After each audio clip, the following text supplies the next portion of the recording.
Hello, good morning mga kasandi. Tayo ay nagluto ngayon ng pork liver. Ayan siya, oh. So, steak.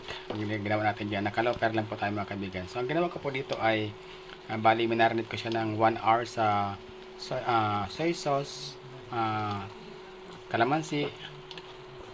Yun lang. Nilagyan natin siya ng mga paminta para magkaroon siya ng flavor. And then after that, ito naggisa tayo.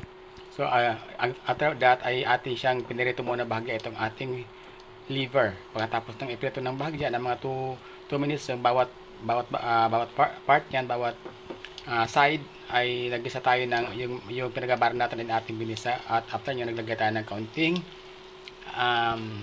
cornstarch para maging malapot ng kanyang sauce at pagkatapos nun ay inilagay ko na itong ating binalik natin ng ating pork liver. So ayan na siya. Ito na yung ating luto ngayon. So ready for serving na po siya mga kaibigan. So napakadali lang ng ating gawa dyan. Napakabilis ng ating proseso. At hindi naman natin kailangan overcook itong ating pork liver kasi magiging makunat. So dapat sakto lang ang pagkakaluto natin dyan. So ayan na.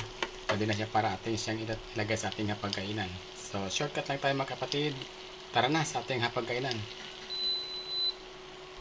At ito na mga kaibigan ng ating naging output. Ayan. Ayan, napakasarap naman. Ayan, creamy. So, saktong-sakto lang yan para sa ating ngayon sa ating kainan. Saktong-sakto lang yan. So, alam niyo ba na maraming benepisyo ang pagkain natin ng atay ng baboy o ng atay?